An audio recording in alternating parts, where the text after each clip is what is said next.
And if the Peak District was a living entity, then this arguably is its secret hidden heart.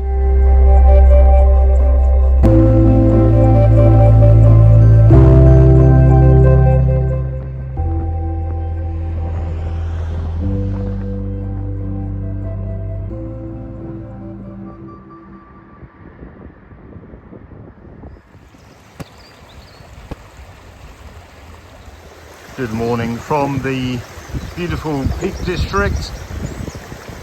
Hopefully it's going to be a nice day today. It's quite windy and that wind is chilly. So you probably will recognise my location. I'm near the bottom of the Blackluffs. It's getting very cloudy and I don't like the look of that cloud. I don't know what's going on with that little car park where you can normally park to go to the Blackluffs. The road's been closed off the last few times I've driven past, and it's closed off again today. So no one can park there. I've parked in a very small lay-by on the road opposite.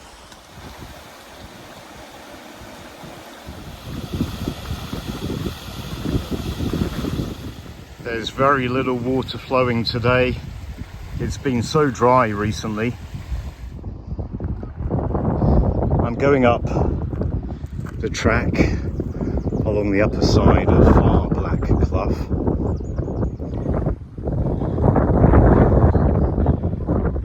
Over there is near Blackluff. There is middle Blackluff. Directly below me is Far Blackluff.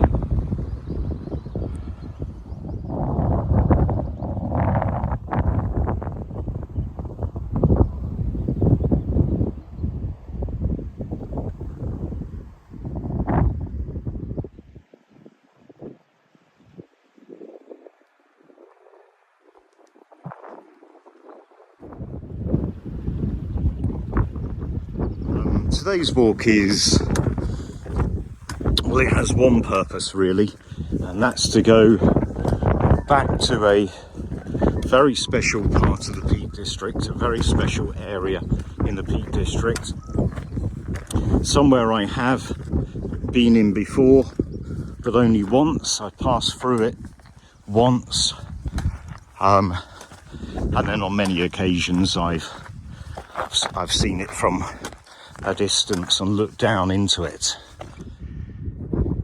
It's been at least a couple of years since I was last in that spot, and on that walk I had a mission, and I walked through that area. I did stop and have a rest there, but I had to continue my mission, and that was a long and tiring walk, so there really wasn't much opportunity to have side missions and explore. So I'm going back there today to have a good look around. It's an area where I have seen some fairly weird and strange things.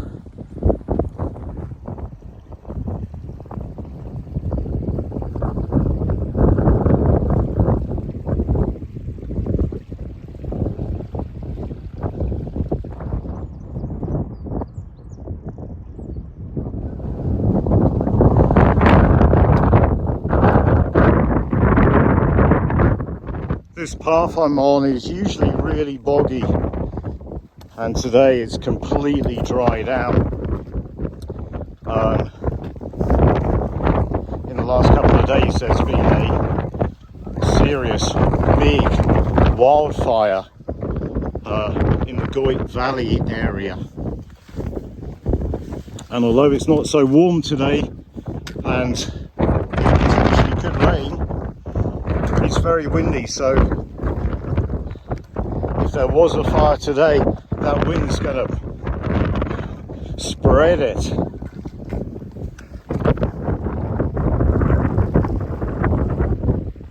what's normally a very pretty sight is now really green and slimy and not very nice at all.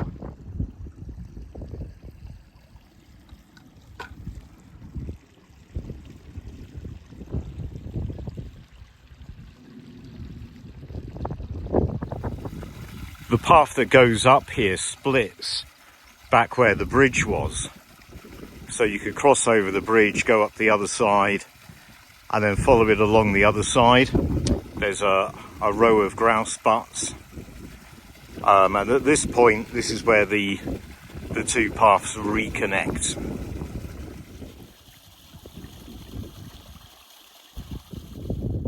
This track continues up.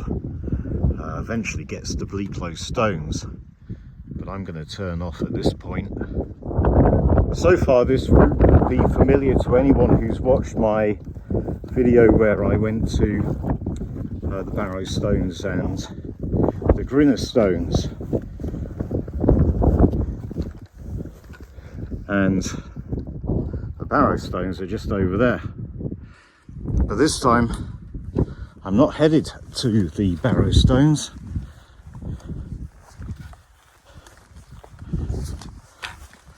I'm headed somewhere different. But what I am doing is I am finding myself deep in the groughs that I was in last time. Last time I was heading up. This time I've got to embrace the groughs and go down into them, follow them down probably. That's probably the easiest thing to do. I want to get a little bit more central before I do that though. Ahead of me is the objective for today's walk.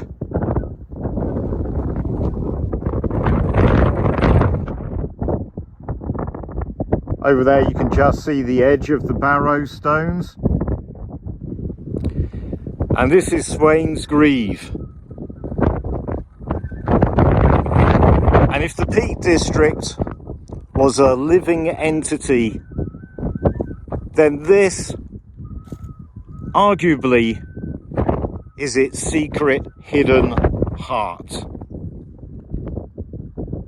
I've walked through Swains Greave only once before, and that's when I did my walk to find the source of the River Derwent. So what I did on that walk is I started off at Howden Reservoir, the top of Howden Reservoir, and I just followed the river up, and I kept following it until I got to the source, the true source. I'll put a link to that video on screen if anyone's interested. It was a very rewarding walk, and that's the one occasion that I've actually been in Swains Greave and walked through Swains Greave. And I saw a couple of weird things.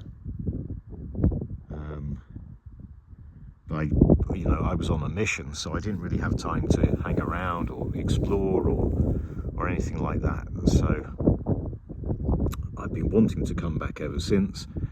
I have had views of Swains Greave on a number of walks since then, but I've not come down into it.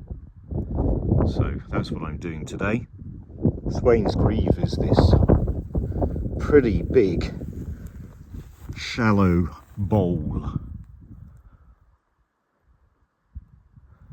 And you've got all these groughs, all these small groughs that feed into the bowl. And usually there's water flowing in most of them. And according to some people, this is the source of the River Derwent, but the reality is that there is water coming in through various locations, various groughs. So what I did when I was looking for the true source of the River Derwent is I looked for the main source of water, the main flow of water that was going into Swains Greave, and it was just over there. So that's where I went up, and I continued following what was by then just a trickle of water.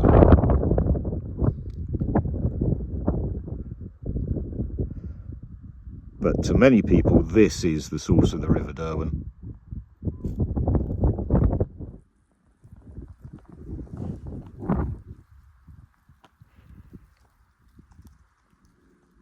That's where I've just come down.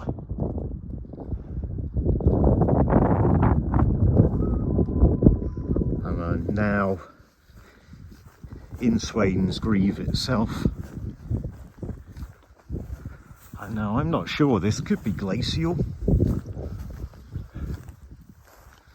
I'm not an expert, but it could be glacial. I know the glaciers did come this far during the last ice age, and that would explain a lot of the rock formations along the side of Swains Greave and also along the side of the River Derwin. There is definitely an atmosphere to this place. You kind of feel a little bit on edge when you're here. And I don't know whether that's just a kind of a natural reaction to being somewhere where you are surrounded on all sides by these high edges where, you know, without you knowing, people could be potentially observing you. I don't know whether this is kind of some latent human instinct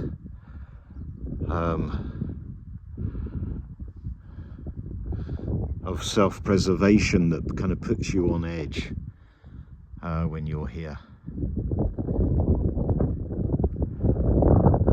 But there's definitely some atmosphere to the place. There are lots of groughs with little trickles of water that all feed down into Swains Greave. Swains Greave is very marshy, and then gradually you get a stream, which is the start of the River Derwent proper, and it goes that way, curves around, and then you've got the upper Derwent Valley. There are some fairly nice waterfalls not far away, just down there. But I just really want to have a good look round. I want to investigate a few things. I think I'm going to start off by kind of doing a circuit around the edges. Well, whatever that used to say, doesn't say anything now. Yeah, I just can't get over how eerie this place is. It's so quiet. It's right in the heart of the Peak District. Arguably it is the beating heart of the Peak District, the source of the River Derwent proper at this spot. And yet it's completely devoid of people.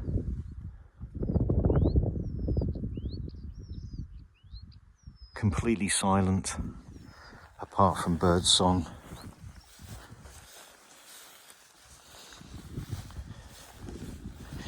And you just feel on edge because you've got all these spots, all this high moorland around you. When I came here to find the source of the River Derwent, and I followed the River Derwent up into Swains Greave and then up from Swains Greave, I looked around and there was water flowing down in several locations. I mean, there was a small amount of water coming down there, and in the end I decided that that's where most of the water was flowing from, although it wasn't much more than a trickle. So that's where I went up. But I can't see any water flowing at all so far. There might be a little bit flowing over there, but from here I can't hear any water flowing.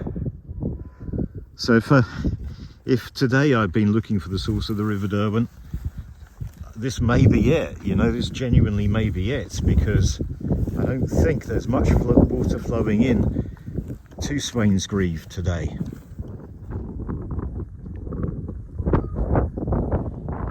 Some of it is not as dry as you think though. I'm pretty sure this is the spot where I stopped last time I came. And I don't know what it is. It's really too small to be a cabin ruin.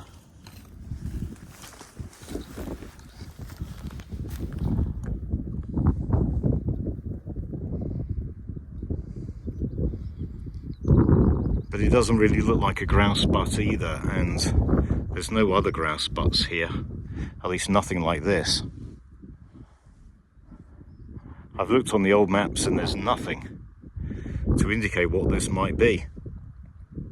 So it's a bit of a mystery, but it's a good place to stop and have a rest when you come out here. So I'm glad I stumbled upon this, because I couldn't remember exactly where this was, and I didn't think it was quite this far up. So I would have gone looking for it further over there. It has more of a feel of being a cabin than a grouse butt, but it would have been a very small cabin. This is the ideal lunch spot, but it's a bit too early, so what I'm going to do is go up to that point over there and then come back again. I'm 95% sure that's where I decided most of the water was flowing from, and that's where I went up to trace the source of the river. I'm really curious as to whether there is anything flowing today at all.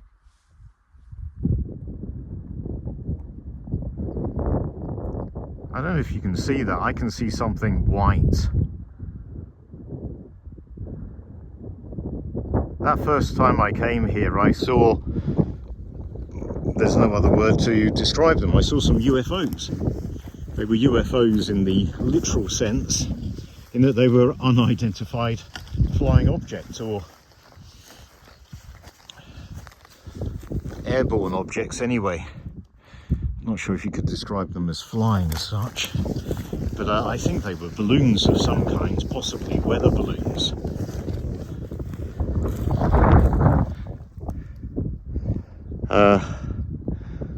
So I wanted to see if I could kind of see anything that's like that. That's possibly something over there, but I just don't understand how they work, because there was no one around to release them, but I saw them in different spots. I saw one over there, and another one bobbing around over there, not far off from where that white thing is.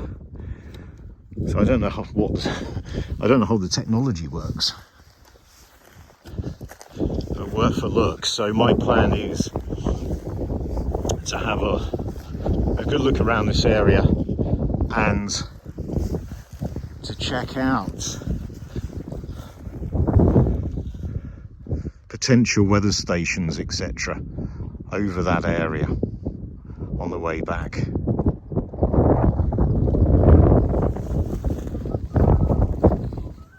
Right, well, this is definitely the way I went to find the actual true source of the River Derwent, at least the source of the River Derwent on that particular day.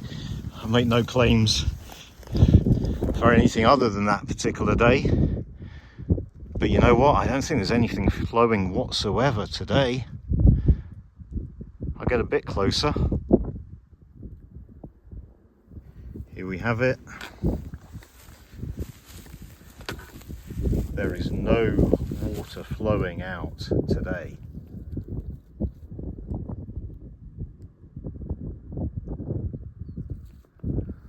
So for today, the literal source of the River Derwent is Swains Greave. But this is definitely where I came last time. This was the there was a trickle of water flowing. It wasn't much, but there was a trickle of water flowing. And there were other trickles of water flowing down into Swains Greave from other Clafs, other gruffs. But this was the one with the most water flowing. Today, no water flowing whatsoever. There is someone over there.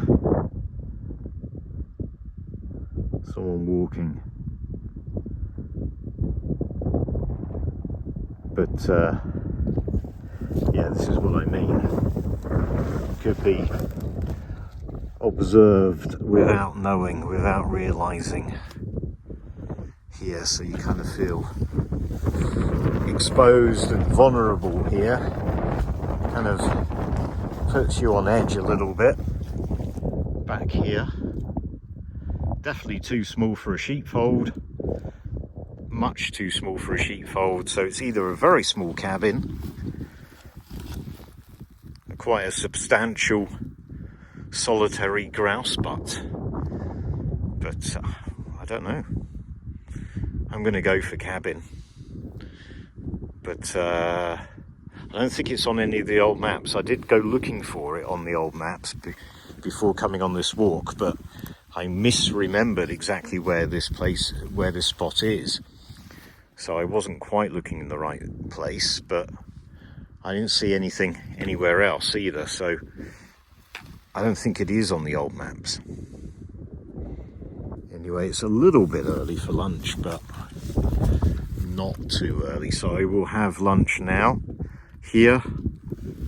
Well, I've just had my lunch. It's not very warm at all. So far staying dry. I mean, we clearly need the rain, but ideally it would hold off for a few more hours. But yeah, had my lunch. This spot there's nothing marked on the contemporary Ordnance Survey map, and I'm pretty sure there's nothing marked on the old maps either, so it's a bit of a mystery, this one.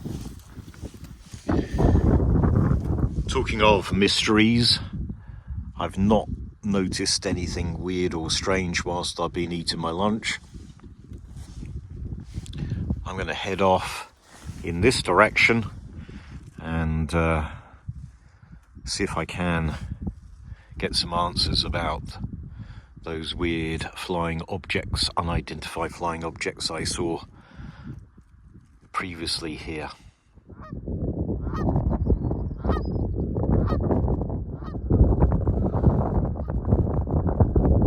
So I don't know what you think, but I think personally there's a distinct possibility that there would have been a glacier here during the Ice Age. And Swains Greave, this blob, is what's left. And then you've got all these rock formations, which could be glacial erratics.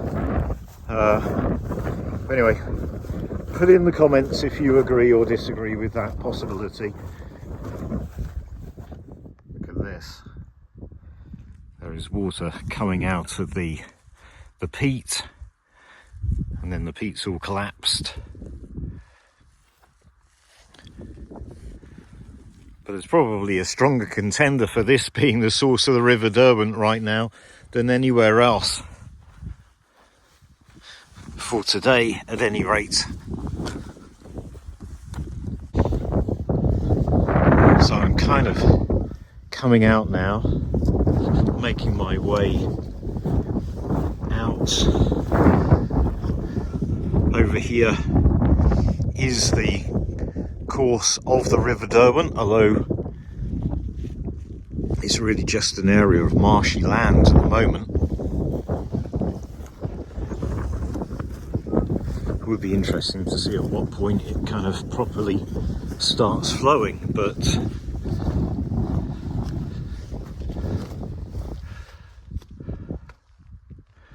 today not much flow at all.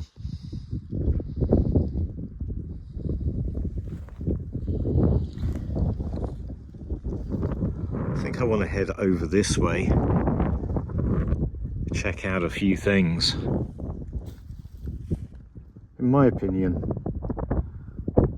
the secret, hidden, mysterious heart of the Peak District, source of its biggest, most significant river, the River Derwent.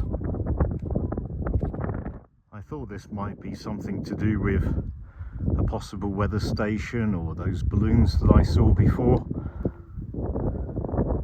But instead I think it's just an area where there's been some more than restoration. Looks like they've put in some like little mini dams into this gruff.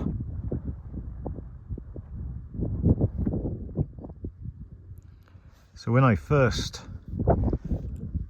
walked through Swains Greave, I saw those balloons. I saw one high up over there somewhere around the Barrow Stones, or just below the Barrow Stones. The first balloon I saw was over here somewhere.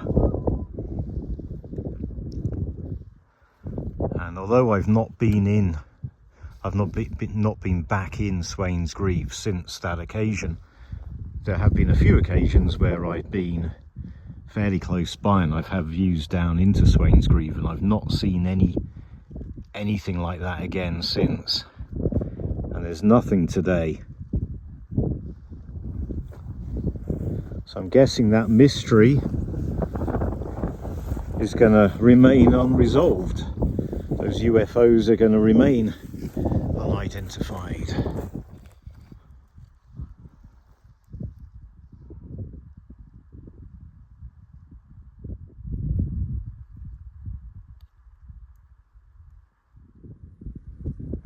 So that sign I was just looking at lied. It said there was no other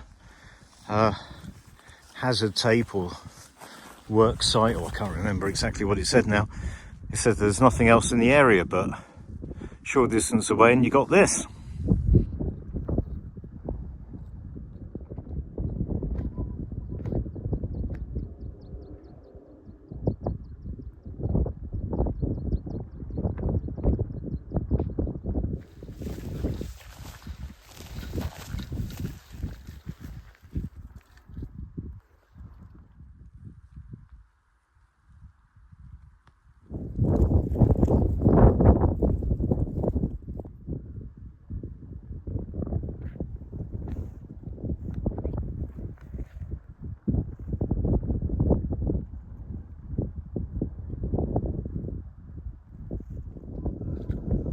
Right, well that's Swains Greave.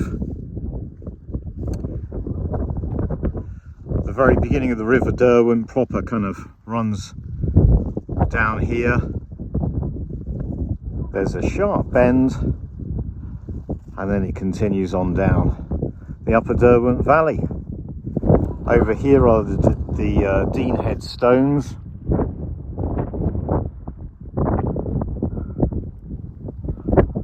I love these views.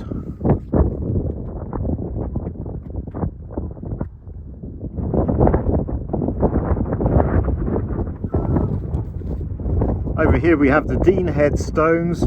I do have a video on them. That's a really cool area, really cool rock formation that not many people go to at all.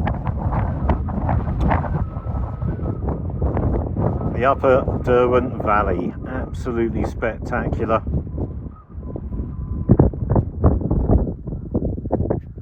Barrow Stones, just the edge there of the Barrow Stones rock formation,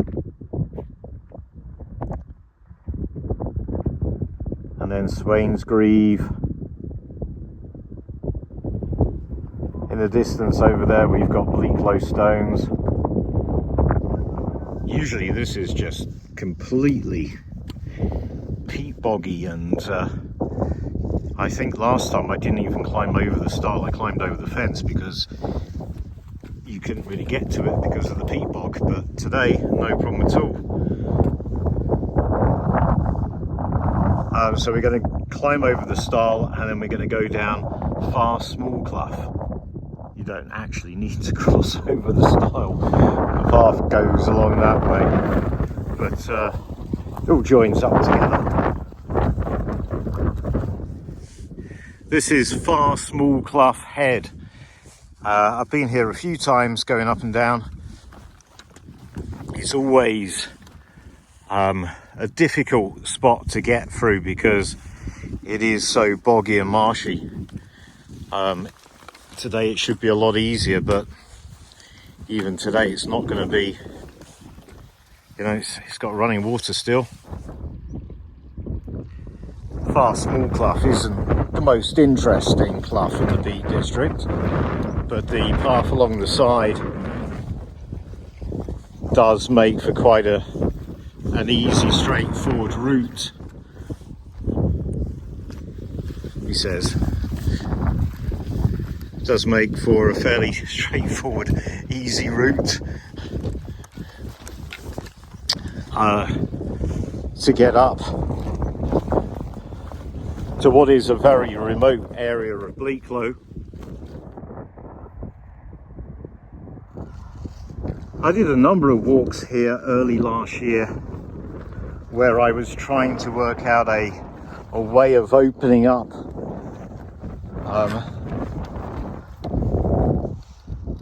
this part of Blackluff to a nice circular walk that you can do from the bottom of the Black Cloughs. And the issue is getting from the bottom of here to the bottom of the Black Cloughs. Simon and I did a walk where we followed the river Effero along to this point. It's doable, it's not particularly easy. That said though, it would be probably pretty easy to do it today because it would be so dry. But then I did try it by cutting across the tops, and that wasn't too bad at all. In fact, it didn't take long at all to do that. But today I'm going to try something different. There is actually an official way of doing this, which I've never tried before, but today's the day I'm going to try it. Now I'm off the tops, the sun's come out. All my previous walks up and down here, I've walked straight down to the bottom. But if you look on the map, that's not where the route goes. The path does turn off here. There's a fence blocking you, but you can see the other side of the fence where the path goes. Now it looks like someone's opened up a gap in the fence, so I'm going to go through there and try following where the route actually goes rather than going down to the bottom and then just following the river. As I mentioned, this is the first time I've actually followed the route of the path on the map. Normally I just go down to the bottom, and then it's a little bit tricky getting along and over the river Effero, but as soon as you're over the river Effero, or Salters Brook as it's actually called at this point, then you're fine. I mean, that wouldn't be a problem today, I expect, because there's so little water flowing, but it's interesting to go this way for the first time. And this is Middle Small Claf. My first time to be at this particular spot. It's tricky crossing it down there at the end, but it's a lot easier to cross it here by the looks of it.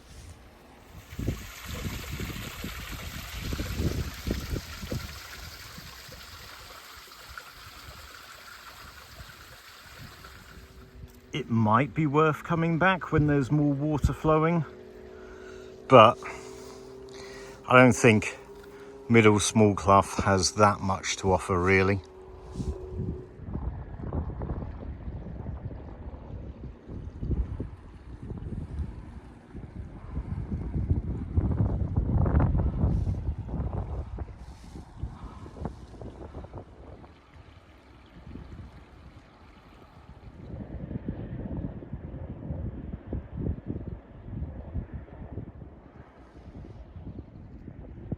I've been here the other side of the brook, and obviously the other side of the brook you don't get these views. That's incredible. And this is the view the other way.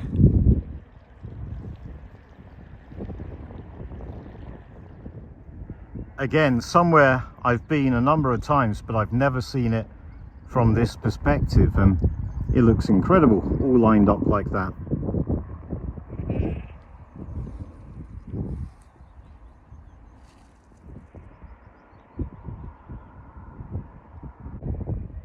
I've just been sat here for a few minutes having a rest. Fantastic views. This is a spot I almost went to on a fairly recent walk. I think it was December I did that walk. I was fairly close to here. The closest I got was to come down to just over there to look for an old well, which I couldn't locate. But further up there you got the remains of Lady Cross, and that was the walk where I went looking for a number of wells. I found one or two. I also went looking for the Scarlet Stone, which on that occasion I didn't find. But I was a little bit annoyed with that walk, because if I had known I wasn't going to find the Scarlet Stone, I wouldn't have gone looking for it. I would have come here instead, because here there is a lot of historical interest. You got ruins, you got old bridges, and you've got this old trail. This is an ancient pack horse trail. You got Salter's Bridge there, and this trail was used in the salt trade as one of the main salt trading routes, and this becomes the River Effro, but right here it's called Salter's Brook. However, I think the trails here predate the salt trade. It's a very old area. It's an area with very, very old routes and tracks. So we got all these old ruins on both this side and the other side of the path.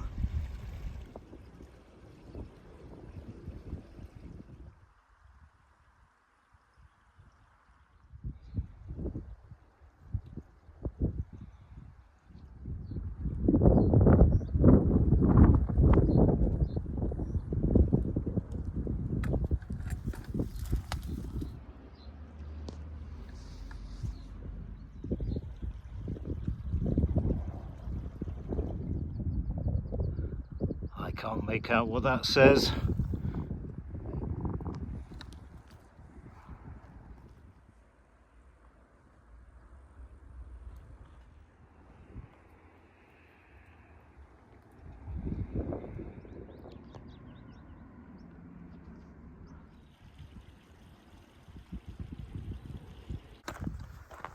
This old trail, this old ancient route, is now part of the Dell Trail.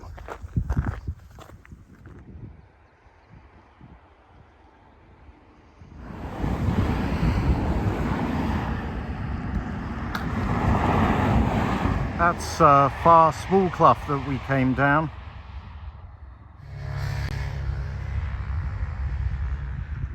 This might be the last bit of footage you ever see from me.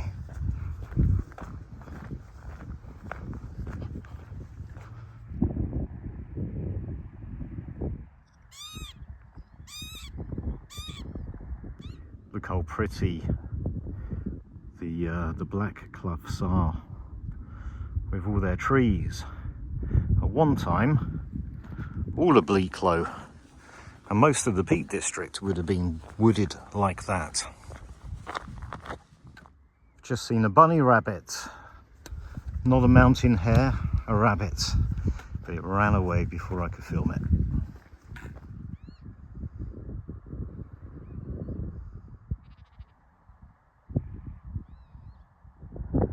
So here we have near Blackluff, which does have a waterfall. Not that many people go to see that one. I've got a video on my channel.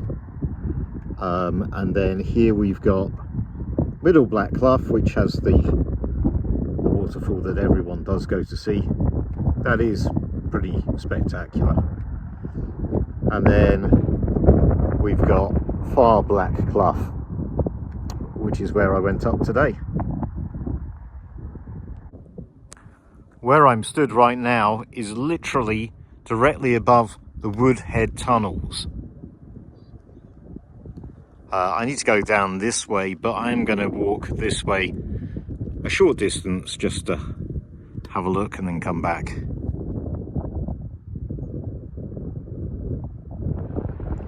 Unfortunately, people use that lay-by to fly tip.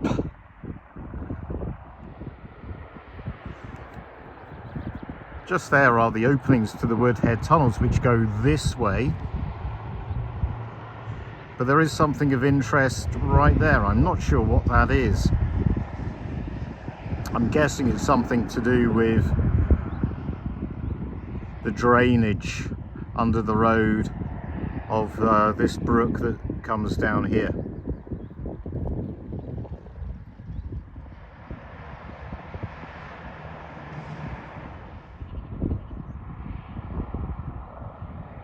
Now I'm at the end of the walk. The sun's come out, but that's okay. Anyway, not such a long walk this one, but quite an enjoyable one. It was really good to get back to Swains Greave. Only the second time I've been in there, and it's the first time that I properly had a look around.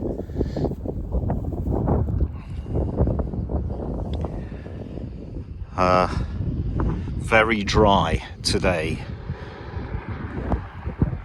So today, Swains Greave itself is the source of the River Derwent.